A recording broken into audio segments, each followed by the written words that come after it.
মানকাছাৰৰ গাঁওবুঢ়া নিযুক্তি কেলেংকাৰী শনিবাৰে 4 ঘণ্টীয়া জেৰাৰ পাছত যাবলৈ দিয়া হ'ল তদানীন্তন উপায়ুক্ত আতিকা সুলতানক মঙলবাৰে পুনৰ সিএম ভিজিলেন্সত হাজিৰ হ'ব লাগিব আতিকা সুলতানা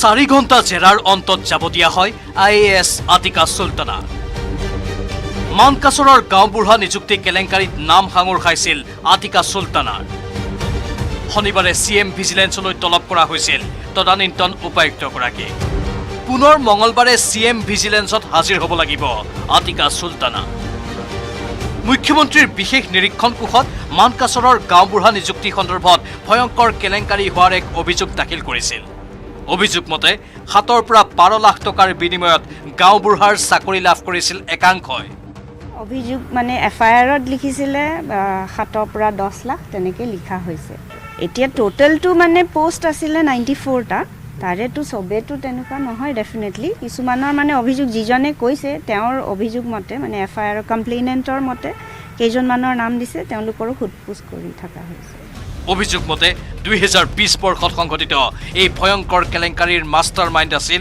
সেই সময়ৰ অতিৰিক্ত উপায়ুক্ত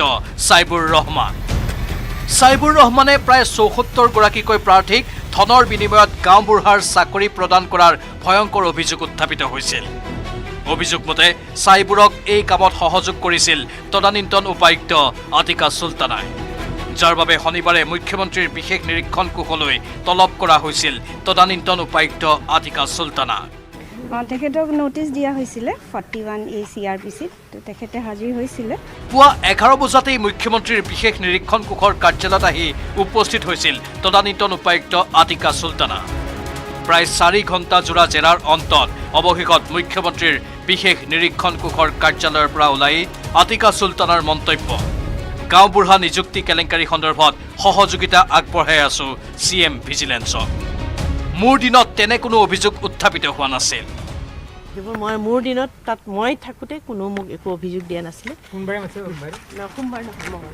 ইপিনে শনিবাৰৰ দিনটো আইএএছ তথা তদানীন্তন উপায়ুক্ত আতিকা সুলতানা খুদাপোছাৰ অন্তত মুখ্যমন্ত্ৰীৰ বিশেষ নিৰীক্ষণ কোষৰ আৰক্ষী অধীক্ষক ৰজি কলিতাৰ মন্তব্য স্বাস্থ্যজনিত কাৰণত যাবলৈ দিয়া হ'ল আইএএছ আতিকা সুলতানা মঙলবাৰে পুনৰ জেৰা কৰা হ'ব আইএএছ আতিকা সুলতানা নেক্সট মাতিছো আমি আৰু টিউজডে 30 তাৰিখে 11টা বজাত ইপিনে 3 দিন ধৰি মানকাছৰ দক্ষিণ শালমৰাত বাহৰ পাতি সিএম ভিজিলেন্সৰ দলটোৱে সাক্ষ্য গ্ৰহণ কৰিছে একাংশ গাঁওবুঢ়াৰ সেই সকলোবোৰ প্ৰতিবেদন লৈ শনিবাৰে গুৱাহাটী অভিমুখে ৰাওনা হৈছে সিএম ভিজিলেন্সৰ দলটোৱে কেমেৰা পাৰ্চন প্ৰভাস সিঙৰ সহযোগত ভাস্কৰ জ্যোতি হাজৰিকাৰ report news 18 Assam north east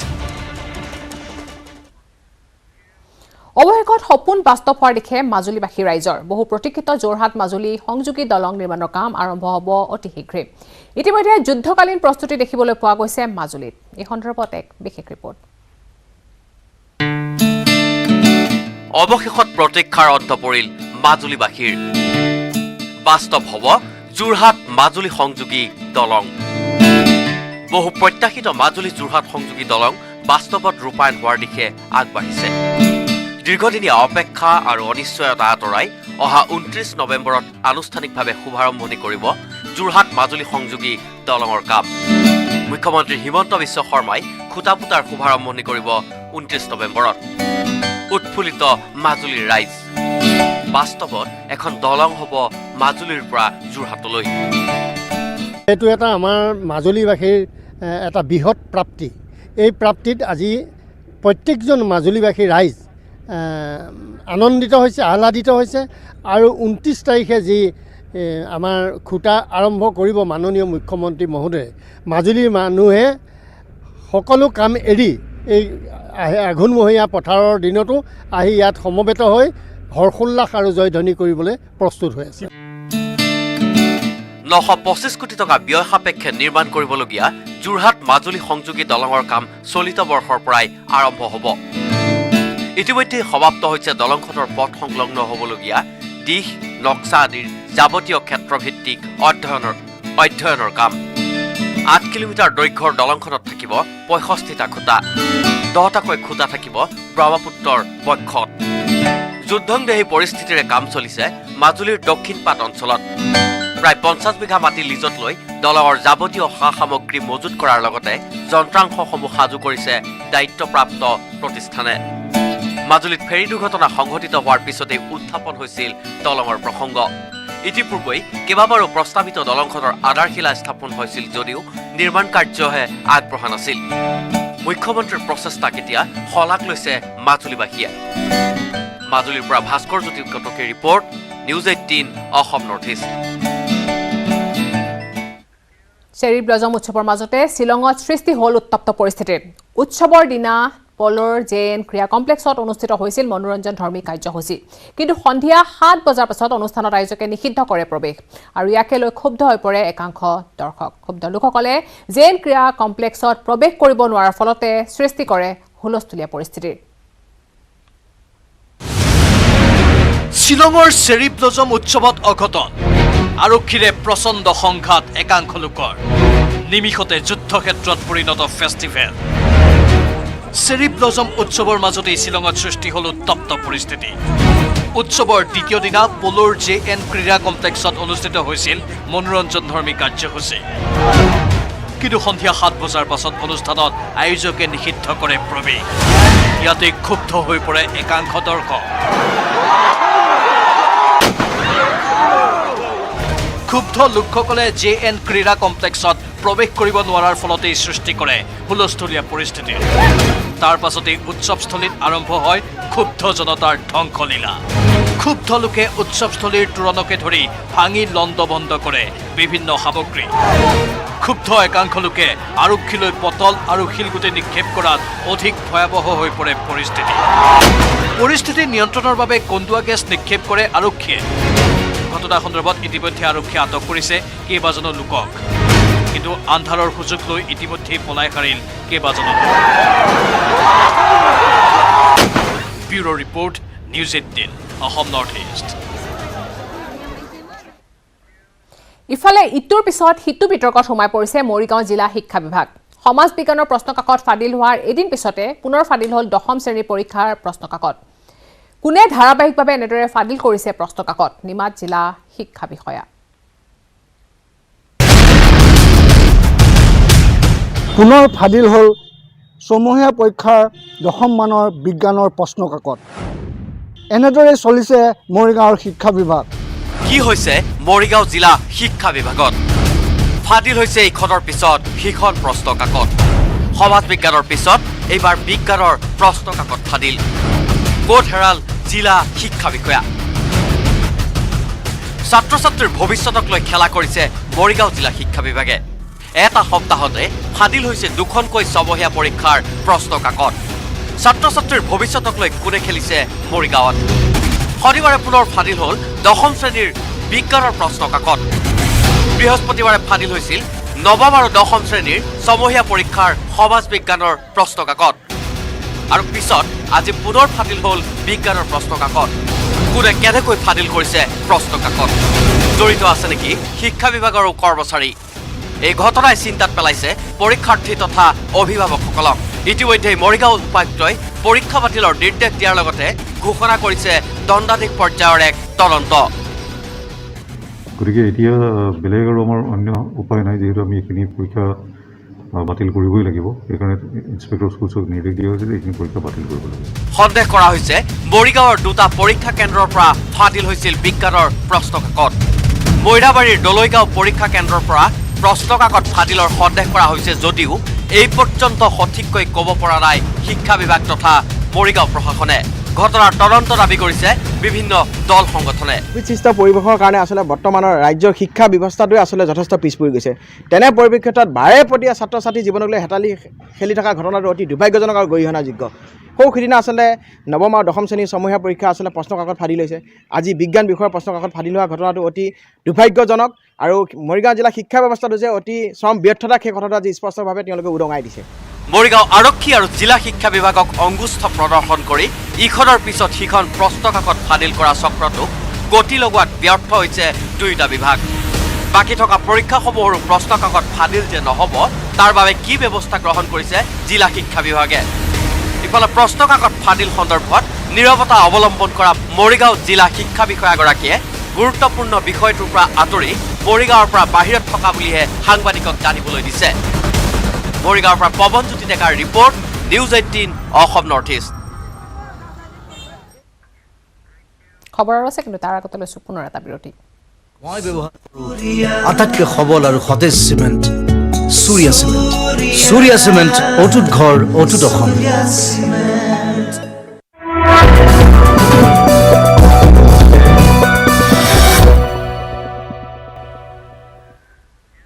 শুক্ৰবাৰৰ পৰা আৰম্ভ হ'ল ডিব্ৰুগড় গ্ৰন্থমেলা। গ্ৰন্থমেলাত দ্বিতীয় দিনা উন্মোচন হয় পুৰণি লেখক লেখিকাসকলৰ প্ৰায় 1.5 কোটিৰো অধিক গ্ৰন্থ।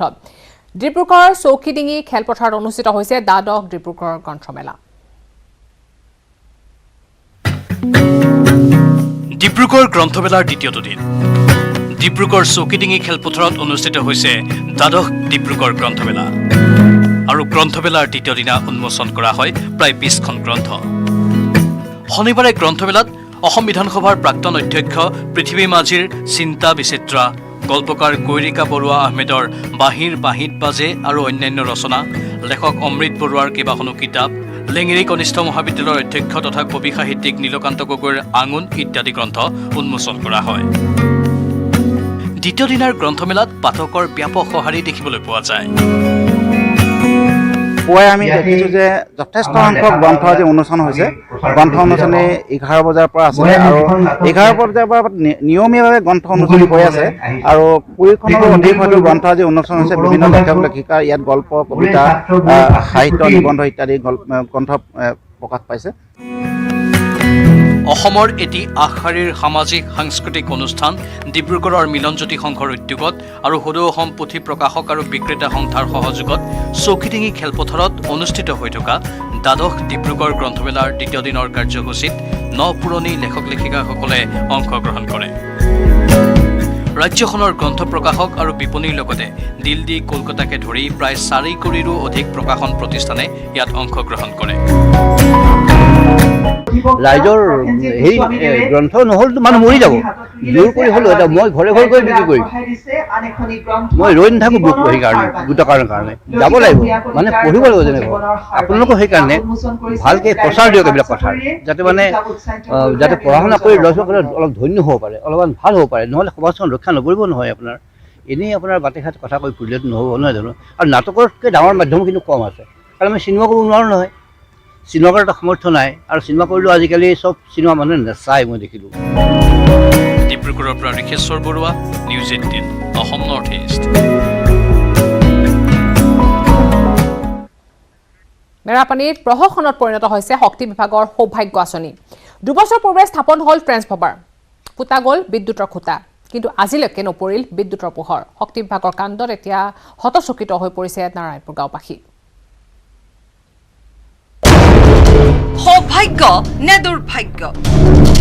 সৌভাগ্য আঁচনিয়ে দুৰ্ভাগ্য মাতি আনিছে ৰাজ্যৰ একাংশ লোকৰ। শক্তি বিভাগৰ সৌভাগ্য আঁচনিৰ অধীনত ৰাজ্যত বিদ্যুৎ যোগানৰ অভিযান আৰম্ভ কৰিছিল চৰকাৰে, কিন্তু ৰাজ্যৰ বহু ঠাইত আঁচনিখনৰ অধীনত স্থাপন কৰা বৈদ্যুতিক ট্ৰান্সফৰ্মাৰ, খুঁটা, তাঁৰ আদি সকলোবোৰ লগোৱাৰ পিছতো কাৰ্যক্ষম হোৱা নাই বিদ্যুৎ যোগান।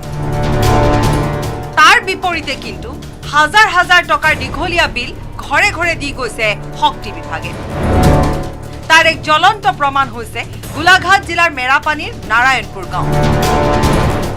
মোৰ বিলটো আজি 2 বছৰ পিছত দিয়াহি হৈছে।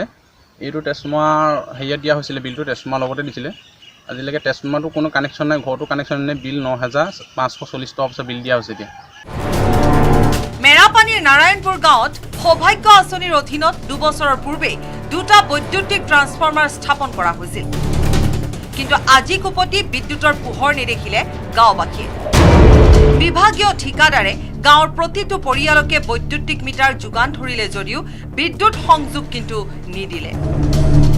কিন্তু এতিয়া প্ৰতিটো পৰিয়াললৈ শক্তি বিভাগে প্ৰেৰণ কৰিছে 9ৰ পৰা 10,000 টকা, 12ৰ পৰা 15,000 টকাৰ বিদ্যুৎ বিল। কৈছে এনেকৈ অকল আপোনাই নহয়, চবৰে বিল আছে বোলে। এইখনত আমাৰ 16-17 মানুহ একে দশা হৈ আছে, চবৰে বিল 10,000-12,000কৈ আহিছে। কোনো ট্ৰেন্সফৰ্মাৰ লগত কোনো চৰকাৰী সংস্থাপন হোৱা নাই, কোনো কাৰেণ্টৰ ফালৰ পৰা কোনো মানুহ আহি জড়িত হৈ লগাই দিয়াহি নাই খালি ট্ৰেন্সফৰ্মাৰ খোৱা ভাগতে আছে খালি বিলহে আহিছে চৰকাৰক এইটোৱে আহ্বান যাতে বিলটোৰ ওপৰত নিৰ্ভৰ কৰি যাতে চাব লাগে আৰু ট্ৰেন্সফৰ্মাৰৰ লগত সংযোগ কৰি দিব লাগে সৌভাগ্য আঁচনি ৰূপায়ণৰ নামত গাঁওখনলৈ দুৰ্ভাগ্য কঢ়িয়াই অনাৰ বাবে শক্তি বিভাগৰ সংশ্লিষ্ট বিষয়া কৰ্মচাৰীৰ বিৰুদ্ধে ব্যৱস্থা গ্ৰহণৰ দাবী জনাইছে নাৰায়ণপুৰৰ গাঁওবাসীয়ে তিতাবৰৰ পৰা অনমোল যাদৱৰ report news 18 Assam north east বিতৰ্কিত প্ৰদীপ দত্ত ৰয়ক ধমক মুখ্যমন্ত্ৰী হিমন্ত বিশ্ব শৰ্মাৰ প্ৰদীপ দত্ত ৰয়ে আমাৰ চৰকাৰক বুজি পোৱা নাই যিদিনা ঠেলা পৰিব কিন্তু বেয়াকৈ পৰিব এই মন্তব্য কৰে মুখ্যমন্ত্ৰীয়ে এখন বহুত টান চৰকাৰ মই সময় সুবিধা লৈ কাম কৰোঁ প্ৰদীপ দত্ত ৰয় নাম নথকা মানুহ অদৰকাৰী কথা কৈ কাকো বিখ্যাত হ'বলৈ নিদিওঁ মই সকলো চাই আছোঁ দত্ত ৰয়ে ধৰিব পাৰোঁ প্ৰদীপ দত্ত ৰয় এতিয়া ধৰিলে বেইল হ'ব প্ৰদীপ দত্ত ৰয়ৰ বিৰুদ্ধে টান ধাৰা বিচাৰি আছোঁ এই মন্তব্য কৰে হিমন্ত বিশ্ব শৰ্মাই ক'ত কেনেকৈ ৰয়ক গ্ৰেপ্তাৰ কৰা হ'ব সকলো কথা পতা হৈছে বুলি কয় মুখ্যমন্ত্ৰীগৰাকীয়ে চৰকাৰখন বুজি পোৱা নাই মই মুখ্যমন্ত্ৰী আছোঁ যোনদিনা ঠেলা পৰিব পুৰা ঠেলা পৰিব তো তেওঁ বুজি পোৱা নাই he is taking me lightly মই ৰখি আছোঁ মই বুজিব দিছোঁ বঙালী মানুহখিনিক যে চক এই মানুহজনে আপোনালোকৰ বিৰুদ্ধে কাম কৰি আছে কাৰণ কেতিয়াবা কি হয় আমি যদি কিছুমান কাম তৎক্ষণাৎ কৰোঁ ই এটা ইমোশ্যনৰ সৃষ্টি কৰে কিন্তু অলৰেডি আমাৰ বিজেপি পাৰ্টিৰ ফালৰ পৰা বৰাক ভেলীত কেম্পেইন লঞ্চ কৰা হৈছে যে এই ব্যক্তিজনে কাৰ ইচ্ছাত কাম কৰি আছে কাৰণ তেওঁ যি কাম কৰে বৰাক ভেলীতো অলৰেডি বেংগলী হিন্দু মাইনৰিটি হৈ গৈছে এতিয়াতো মাইনৰিটি অৱস্থাত আছে তেওঁলোকতো এটা মেজৰিটি নহয় আমিহে ইয়াৰ পৰা ভাবোঁ গোটেই শিলচৰখন বঙালী হিন্দু গোটেই শিলচৰৰ MLA খিনিৰ নাম লওক হাৰ্ডলি 3জনো বঙালী হিন্দু বিজেপিত MLA নাই মানে কোনো পাৰ্টিতে নাই so' Bengali Hindu is already minority in Barak valley সেই মানুহ এই চক্ৰটোৱে এতিয়া ব্ৰহ্মপুত্ৰ উপত্যকাটো যাতে বঙালী মানুহৰ ওপৰত কিবা নিগেটিভ ৰিয়েকশ্যন আৰম্ভ হয় তাৰ কাৰণে ষড়যন্ত্ৰ কৰি আছে আৰু তেওঁ অসমীয়া ভাষাটো জগত সভাত আছে তেওঁ পোষ্টাৰ থুৰাই কৰি পেলাই অসমীয়া ভাষাক নষ্ট কৰিব পাৰিব নেকি আমাৰ হৃদয়ত আছে মুখ্যমন্ত্ৰীটো তাতে গৈ অসমীয়াত ভাষণ দিয়ে মইতো অসমীয়াত ভাষণ দিওঁ গতিকে সেইটোতো নোহোৱা কৰিব নোৱাৰে কিন্তু কাক ক্ষতি কৰিব এই যে মোৰ পাণ্ডুত থকা বঙালী মানুহখিনিক মালিগাঁৱত থকা বঙালী মানুহখিনিক কলিয়াবৰত থকা বঙালী মানুহখিনিক ডিব্ৰুগড়ত থকা বঙালী মানুহখিনিক কি হ'ব তাতে পোষ্টাৰ মুচিলে ইয়াতো পোষ্টাৰ মুচিব কিন্তু আমাৰ ইয়াতো এইটো কালচাৰ নাই হোজাই লামডিঙতো বঙালী পোষ্টাৰ আছে আমিতো কেতিয়াও বেয়া দৃষ্টিৰে নাচাওঁ অসমীয়া মানুহে আমাৰতো আপুনি এতিয়া ইয়াত যাওক আমাৰ পশ্চিম গুৱাহাটী সমষ্টিৰ গড়চুক তৰচুক অঞ্চলত যাওক পটাখিলামবাৰীত চাওক কিমান বঙালী পোষ্টাৰ আছে তো আমিতো কেতিয়াও কোৱা নাই কিয় আমাৰ সেইখিনি সদ্ভাৱ আছে সেই সদ্ভাৱখিনি নোহোৱা কৰিবৰ কাৰণে এটা চক্ৰই চেষ্টা কৰি আছে আৰু মই ভাবোঁ যে ইয়াত যিসকলে নতুনকৈ এটা নতুন পাৰ্টি অসমত আহিব খুজিছে তেওঁলোকৰ ইয়াত ষড়যন্ত্ৰ জড়িত হৈ আছে চৰকাৰ বহুত টান এইখন চৰকাৰ কি ল'ব চাই থাকিব এইখন চৰকাৰ বহুত টান এইখন চৰকাৰ বেলেগ চৰকাৰৰ লগত কি আছিল মই নাজানো এইখন চৰকাৰ বহুত টান আপোনালোকেতো ডেইলি দেখিয়ে আছে কি হয় খালি কথাটো হ'ল যে মই সময় আৰু সুবিধা লৈ কৰোঁ কোনো মানুহ যাতে এজন অখ্যাত মানুহ যাতে বিখ্যাত হ'ব নোৱাৰে কাৰণ আমি যদি বেছিকৈ কৰোঁ তেওঁ অখ্যাত মানুহ এজন বিখ্যাত হৈ যাব সেইকাৰণে মই ভাবোঁ যে তেওঁৰ ষড়যন্ত্ৰত আমি পৰিব নালাগে প্ৰদীপ দত্ত ৰয় বৰাকত গুৰুত্বপূৰ্ণ মানুহ নহয় তেওঁ চৰকাৰৰহে মানুহ বৰাকত অসমীয়া ভাষাক অপমানৰ প্ৰতিক্ৰিয়া বিশিষ্ট বুদ্ধিজীৱী ডক্টৰ হীৰেণ গোহাঁইৰ APSCত অসমীয়া ভাষা প্ৰসংগতো প্ৰতিক্ৰিয়া ডক্টৰ গোহাঁইৰ মূল্যবৃদ্ধিক লৈও সৰব ডক্টৰ হীৰেণ গোহাঁই কা আন্দোলনৰ প্ৰাসংগিকতা এতিয়াও আছে বুলি প্ৰতিক্ৰিয়া প্ৰকাশ কৰে বুদ্ধিজীৱীগৰাকীয়ে